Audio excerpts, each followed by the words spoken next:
하노라 하니라. 아멘. 네, 36번째 시간, 예측 못할 시간의 연속이라는 제목으로 본문을 좀 살펴보겠습니다. 지독한 기근이 계속되고 있습니다. 성경은 엘리야 시대에 임한 기근이 3년 6개월 동안 이어졌다라고 평가하고 있습니다. 온 땅이 기근에 목말라 하고 있습니다. 가축과 동물들은 죽어가고 있죠. 그래서 18장 5절에 보면 아합이 짐승들을 살리자라고 하는 장면이 나오죠. 또한 사람들이 죽어가고 있습니다. 곳곳마다 슬피 우는 사람들의 곡소리가 들립니다. 엘리야는 그런 소리를 들으면서 시돈에 속한 사르밧이라고 하는 성읍으로 향하게 됩니다. 엘리야도 사람인지라 자신을 바알 숭배의 본거지로 보내시는 하나님의 명령에 이해할 수 없었고 절망스러운 마음도 들었을 것입니다. 엘리야의 절망을 한번 제가 생각해 봤어요. 아합 앞에서 담대하게 외쳤던 그 멋진 엘리야의 모습이 있습니다. 그러나 즉시 생명의 위협을 받고 그릿 시냇가에 몸을 숨기죠. 얼마나 절망스러웠을까요?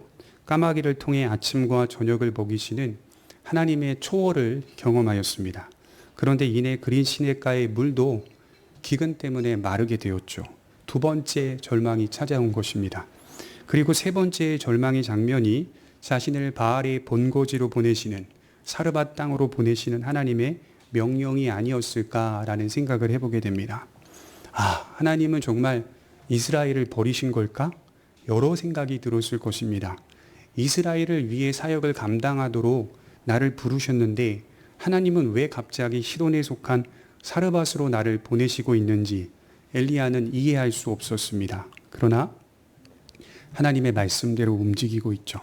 그러자 조금씩 하나님의 뜻이 보이기 시작했습니다. 과부를 만났고 과부 안에 있는 하나님에 대한 믿음을 발견하게 되죠.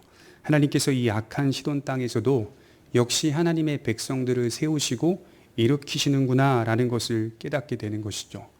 불가능한 땅이잖아요. 도저히 주께로 돌아올 수 없는 민족임에도 불구하고 하나님은 거기서도 하나님의 경건한 백성들을 자신의 자녀로 삼으시는 놀라운 하나님의 사랑과 은혜를 목격하게 되는 것이죠.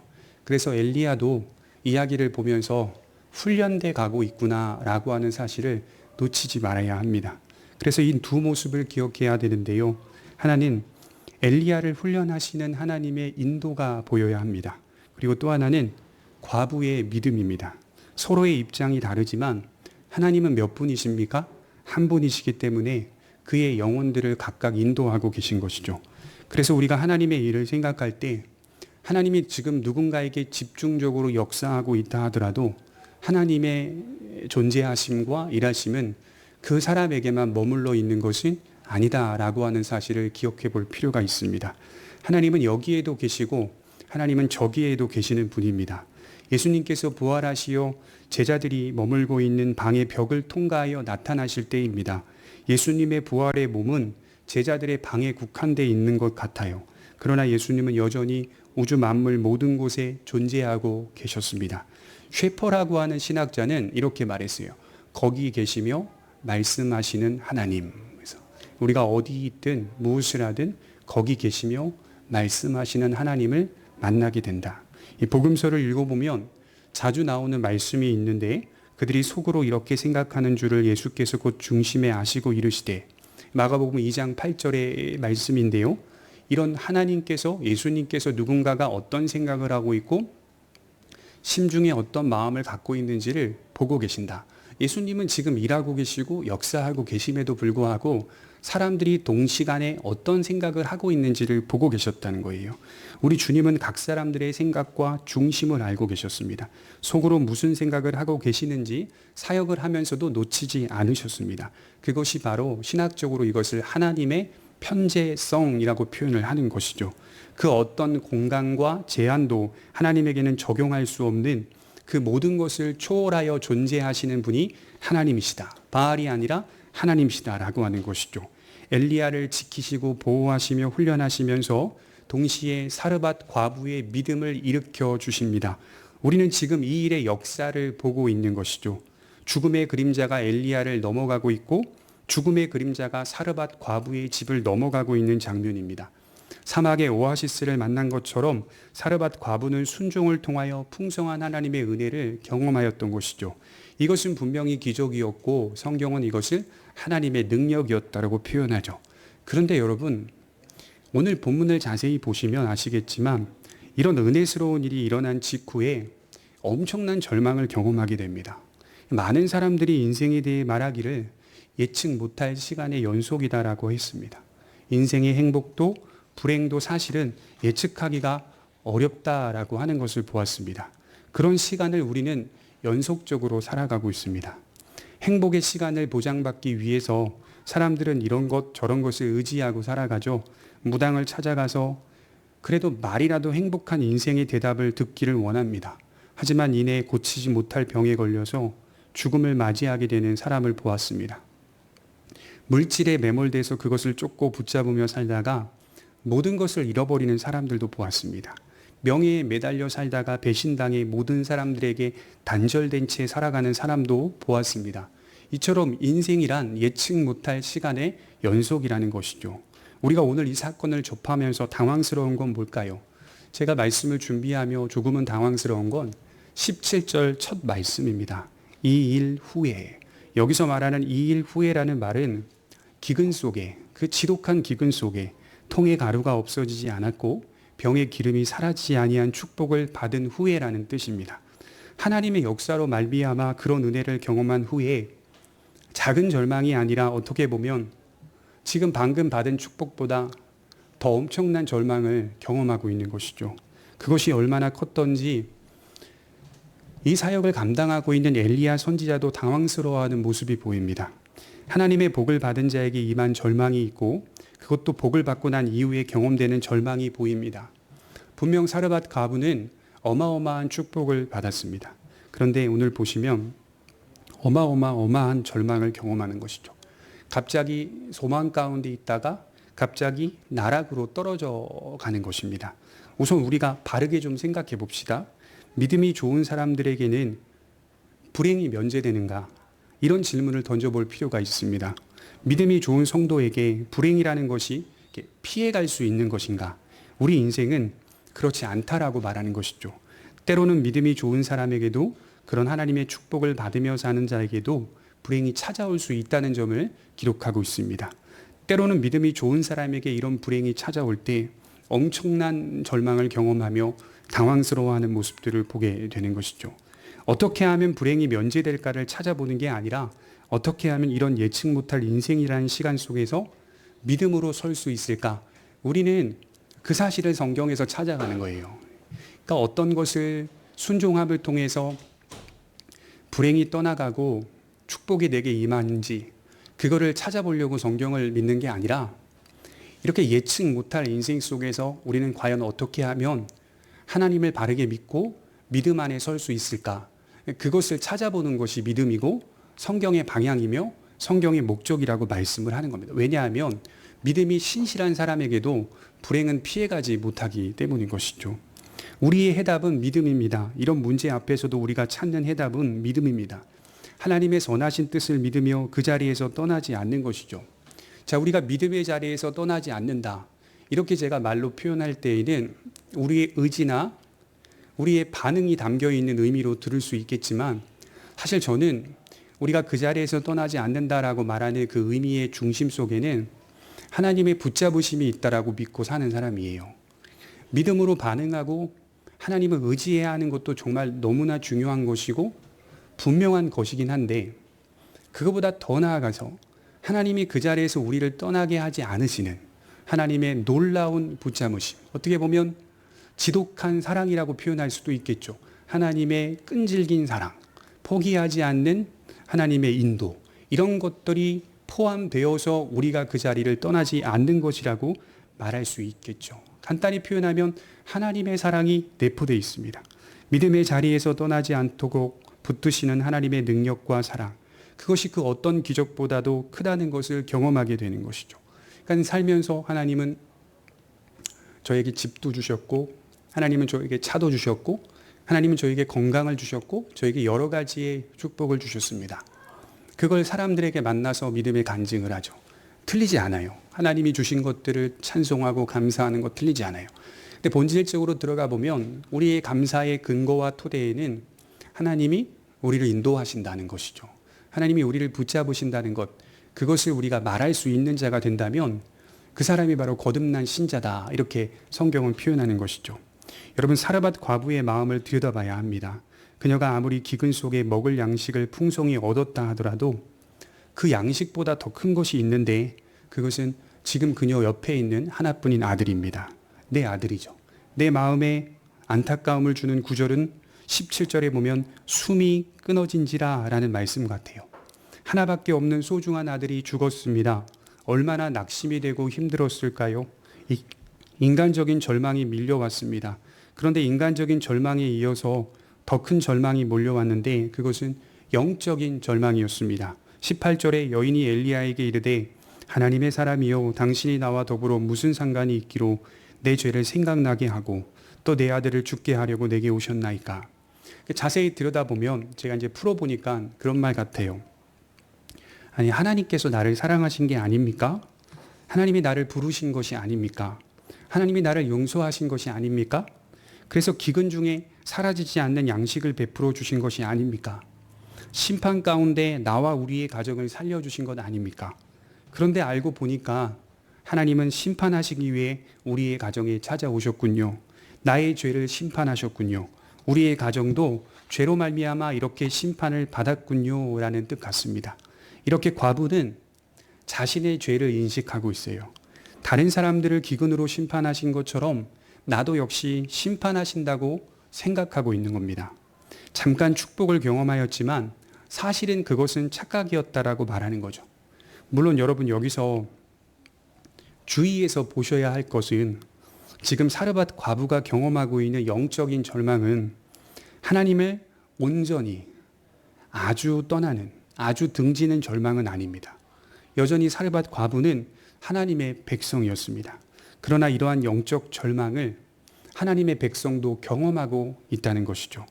우리가 삶을 살아가다 보면 이런 절망을 경험하는 경우들을 보는데 처음에는 불행한 일 앞에 실망합니다. 이 실망을 표현하자면 인간적인 절망이라고 할 수 있겠죠. 왜 이런 일이 나에게 있는지 실망합니다. 그런데 우리를 더 괴롭게 하는 것은 뭐냐면 인간적인 실망을 뛰어넘어서 영적인 절망을 경험하는 것이 더 힘든 겁니다. 하나님께서 나를 버리신 건 아닐까? 제가 이런 분들을 종종 만나본 적이 있거든요. 하나님이 나를 떠나신 것은 아닐까? 하나님이 나를 버리신 건 아닐까? 그런 두려움과 불안이 생깁니다. 목사는 이런 성도들을 자주 만나는데 인간적인 절망을 넘어서 영적 절망을 경험하며 제게 찾아오는 분들을 봅니다. 이런 경우 제가 뭐라고 대답해 드릴까요? 쉽게 대답할 수가 없어요. 그죠? 쉽게 대답하는 목회자가 있다면 잘못된 거예요. 쉽게 대답할 수가 없어요. 굉장히 조심스럽고 저 또한 그분이 겪는 고통을 보면서 당황스러워할 뿐이죠. 그저 그를 위해 간절히 기도할 뿐이고 하나님께 그의 아픈 마음을 올려드릴 뿐입니다. 그래서 엘리야도 비슷한 기도를 드리고 있습니다. 20절에 보시면 여호와께 부르짖어 이르되 내 하나님 여호와여 주께서 또 내가 우거하는지 과부에게 재앙을 내리사 그 아들이 죽게 하셨나이까. 과부가 하나님을 향하여 서원해하는 그 과부의 태도의 내용과 엘리야 선지자가 하나님께 기도하는 그 기도의 내용이 저는 사실 흡사해 보입니다. 두 분 다 하나님께 섭섭해하는 그런 모습들을 보이는 것 같아요. 선지자 자신도 당황스러워서 여인과 비슷한 기도를 드리고 있는 겁니다. 왜 재앙을 내리셔서 죽이십니까? 왜 이렇게 당황스러운 일을 만드시는 겁니까?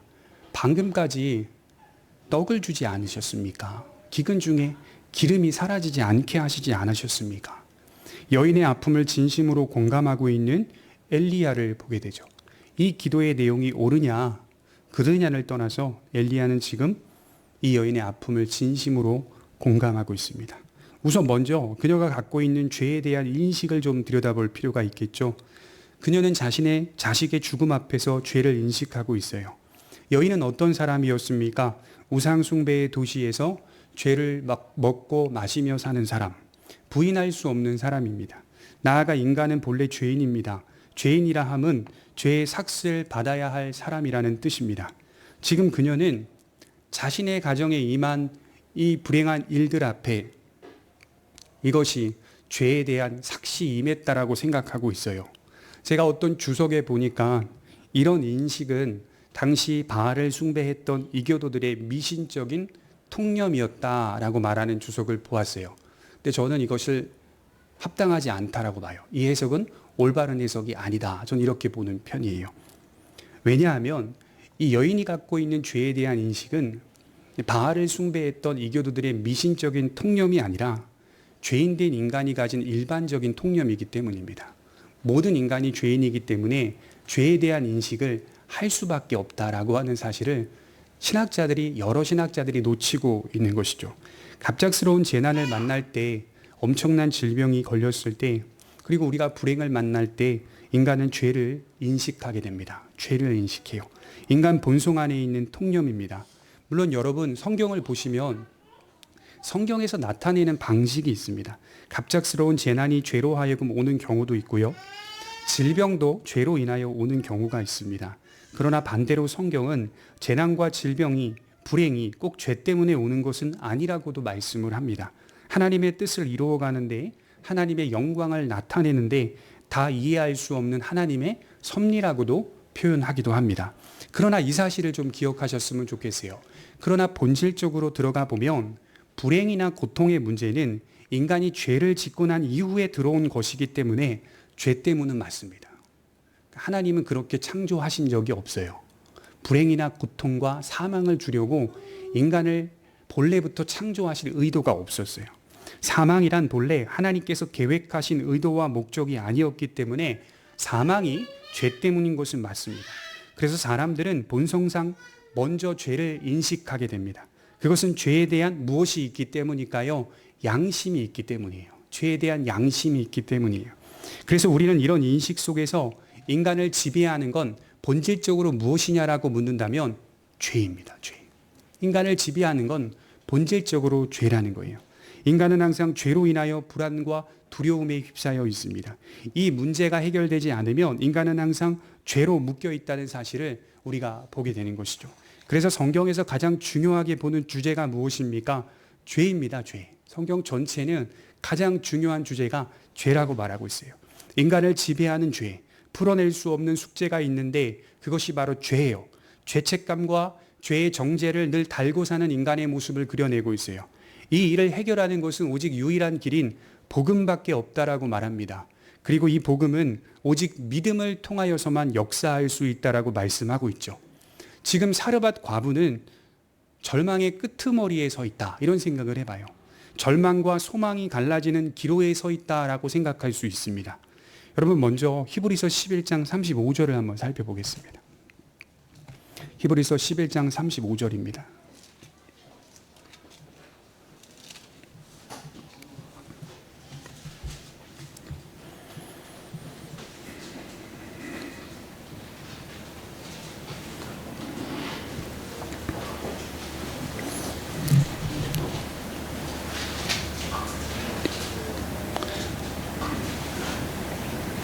히브리서 11장은 믿음장인데요. 우리 35절 한번 찾아보겠습니다.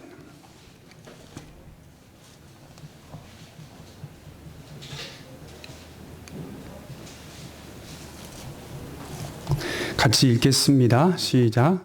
여자들은 자기의 죽은 자들을 부활로 받아들이기도 하며 또 어떤 이들은 더 좋은 부활을 얻고자 하여 심한 고문을 받되 구차히 풀려나기를 원하지 아니하였으며. 자, 우리가 잘 아는 믿음장에 보면 특별히 11장 33절부터 35절까지를 살펴보면 그들은 믿음으로 나라를 이기기도 하고 의를 행하기도 하고 약속을 받기도 하고 사자들의 입을 막기도 하고, 이처럼 믿음의 역사가 있었다라고 말하면서 35절 첫 머리에 여자들은 자기의 죽은 자들을 부활로 받아들이기도 하며, 굉장히 흥미로운 말씀이 나오는데요. 35절에 나와 있는 이 말씀은 이게 지금 개역 개정에서 나와 있는 말씀이 사실은 정확한 번역이 아니에요. 그래서 되게 안타까워요. 개역 한글, 우리가 오래전에 읽었던 개역 한글 번역이 아주 정확합니다. 정확한 번역은 여자들은 자기의 죽은 자들을 부활로 받기도 하며, 잘못 보게 되면 죽은 자가 후에 부활할 것을 믿으며 라는 뜻이 되는데 사실은 그게 아니라 죽었다가 살아나서 돌아온 식구들을 만난 여인들이 있었다라는 뜻입니다. 죽었다가 살아나서 돌아온 식구들을 만난 여인들이 있었다. 부활을 경험한 여자들이 있었다는 뜻이 되겠죠. 그 여인이 바로 사르밧 과부입니다. 그래서 성경에서 최초로 죽었다가 부활한 최초의 경우가 바로 사르밧 과부의 아들의 사건입니다. 부활을 경험한 여인이 바로 사르밧 과부였다는 것이죠. 우리 마가복음 5장에 보면 회당장 야이로의 딸이 죽었습니다. 예수님이 가실 때 소녀는 이미 죽었다라고 기록하고 있어요. 주님은 이렇게 기록되어 있어요. 소녀의 부모와 함께 그 집에 들어가더라. 그리고 소녀에게 날리다 쿰이라고 표현하셨어요. 소녀야 일어나라. 소녀는 살아났습니다. 부모와 함께 집에 들어갔다면 소녀의 어머니는 죽었다가 살아난 딸을 맞이한 겁니다. 부활을 경험한 것이죠. 누가복음 7장에 나인이라는 성에 한 과부가 살고 있었는데 이 과부의 하나밖에 없는 아들이 죽었습니다. 사람들이 예수님이 오신다는 이야기를 듣고 죽은 아들을 메고 옵니다. 누가복음 7장 13절에 주께서 과부를 불쌍히 여기사 울지 말라. 가까이 가서 그 관에 손을 대시고 청년아 내게 말하노니 일어나라. 죽었던 자가 일어나 앉고 말도 하였더라. 이 여인도 역시 부활하여 돌아온 아들을 만난 여인이었습니다. 요한복음 11장 44절에 보시면 마리아와 마르다의 오라버니가 병으로 인하여 죽었습니다. 주님은 죽은 나사로에게 말씀하셨어요. 나사로야 나오라. 죽은 자가 수족을 배로 동인 채 나오는데 그 얼굴은 수건에 쌓였더라. 이 여인들도 역시 부활하여 돌아온 식구들을 맞이한 여인들이었습니다. 이들이 다 우리가 읽은 믿음장에 기록된 여인들이었다는 것이죠. 그러므로 사르밧 과부는 절망을 믿음으로 극복한 사람이라고 단언할 수가 있는 것입니다. 그러면 이 사르밧 과부가 이런 절망 속에서 어떤 믿음을 보였을까요? 말씀을 읽으면서 제가 발견한 흥미로운 모습은 19절에 보시면 이 본문 19절입니다. 우리 같이 한번 읽어보겠습니다. 시작. 엘리야가 그에게 그의 아들을 달라 하여 그를 그 여인의 품에서 받아 안고 자기가 거처하는 다락에 올라가서 자기 침상에 누이고. 저는 이 말씀 속에서 그의 아들을 달라 하여 라는 말씀이 눈에 들어오더라고요. 지금 아들이 죽었어요. 어미는 아들을 품에 안고 펑펑 울고 있습니다. 하나님의 심판이 임하였다라고 말하며 서운함과 원망의 소리를 바랍니다. 심판하시는 하나님이라고 어떻게 보면 단정해서 결론을 내리고 있는 것처럼 보여요. 그녀에게 지금 가장 놓을 수 없는 것이 무엇이냐고 묻는다면 지금 자신의 품 안에 안긴 육신이 식은 아들이라고 저는 생각합니다. 잠시라도 아들을 놓을 수가 없는 상황입니다. 그런데 이 여인은 하나님께 대하여 서운해하고 원망해하면서도 죽은 아들을 엘리야 선지자에게 내어놓습니다. 그렇게 원망하고 불평하면서도 엘리야 선지자에게 내어놓습니다. 안고 방으로 올라가는 엘리야 선지자를 바라만 봅니다. 이상하지 않으세요? 방금 전까지만 해도 하나님이 심판하셨군요. 하나님이 우리를 치셨군요. 이렇게 말했던 여인이 펑펑 울면서 엘리야 선지자가 아들을 달라 하니까 그 죽은 아들을 어떻게 어머니가 내어놓을 수 있겠습니까? 그런데 내어놓고 있어요. 하나님에 대하여 원망하면서도 절망하면서도 서운해하면서도 내어놓고 있더라는 거죠. 이것은 도대체 어떤 믿음일까요?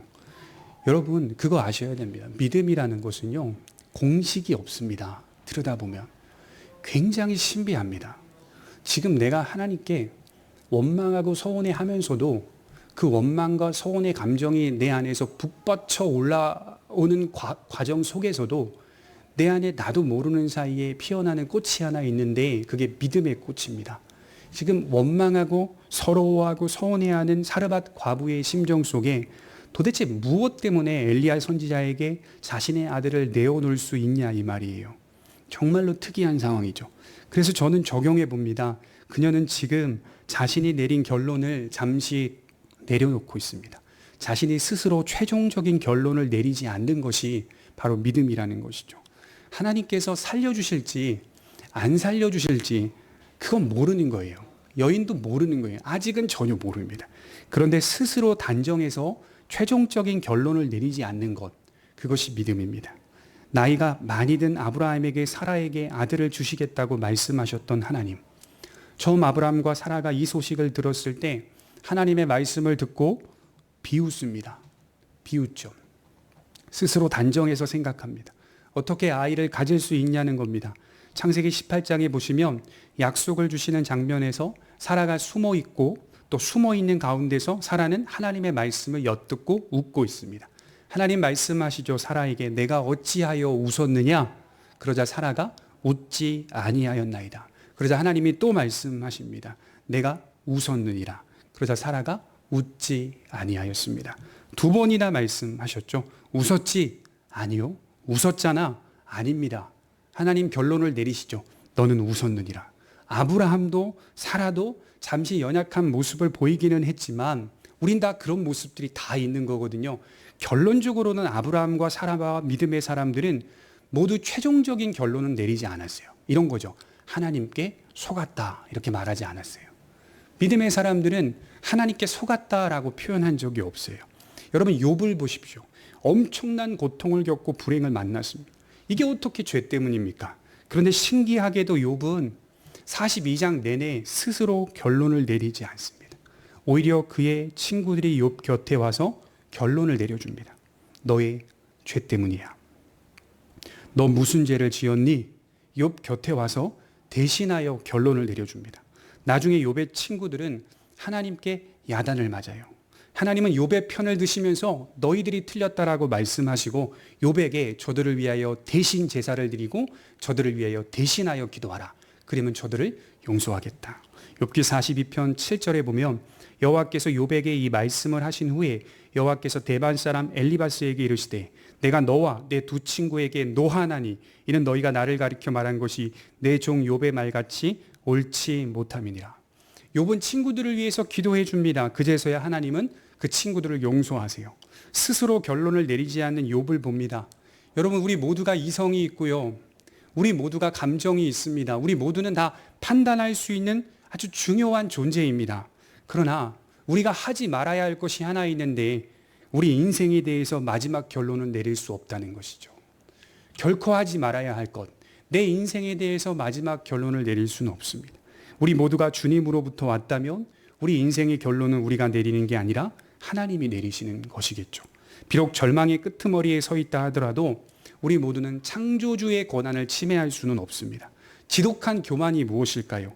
스스로 내 인생에 대해 먼저 결론을 내버리는 것.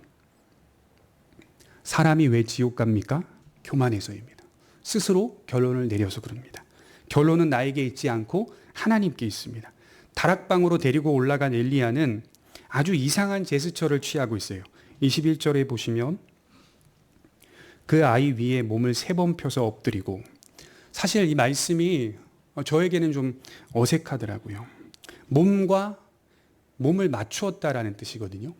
입맞춤 하듯이 몸과 몸을 맞추어서 하나님께 부르짖고 있어요. 이 모습이 저에게는 어색합니다. 왜냐하면 민수기 19장 11절에 보면 사람의 시체를 만지지 말라는 율법이 있기 때문이죠. 시체를 만진다는 것은 부정해진다는 것이고 이스라엘에게서 끊어지리라 이렇게 표현하고 있기 때문입니다. 그걸 엘리야가 몰랐을까요?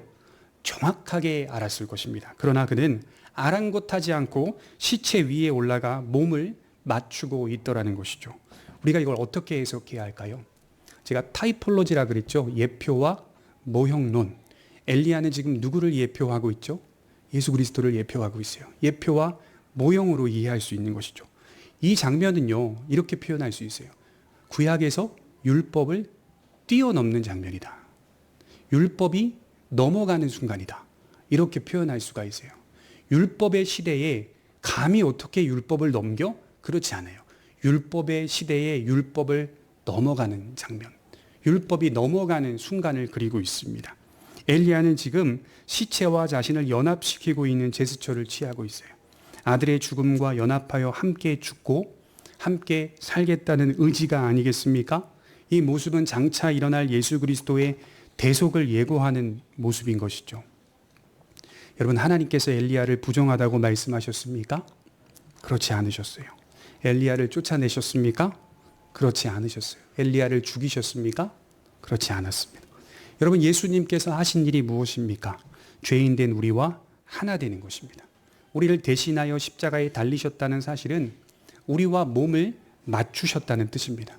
우리의 죽음 앞에 그분이 온몸을 펴셨고 그분의 부활로 인해 우리 또한 부활하였습니다.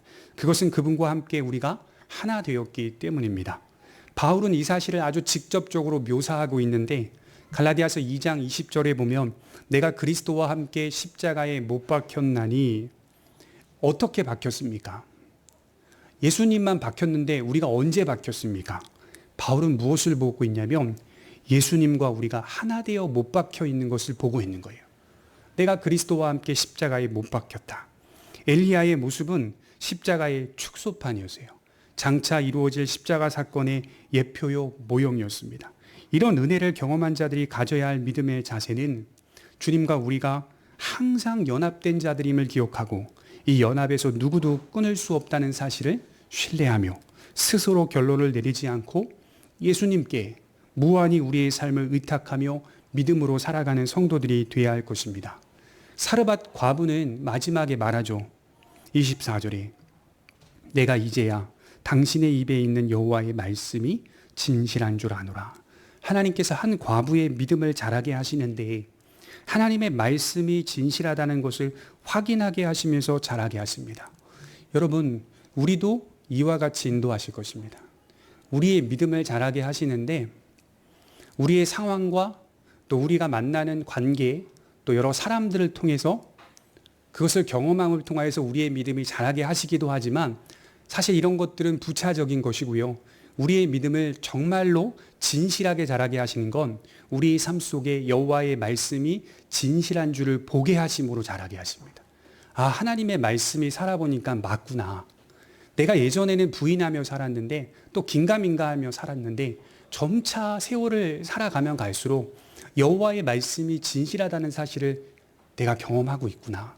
그것이 맞구나라고 하는 사실로 우리를 인도하실 것입니다. 그 믿음의 자람이 가장 바른 신앙의 자람이라는 사실을 기억하셨으면 좋겠습니다. 기도하겠습니다.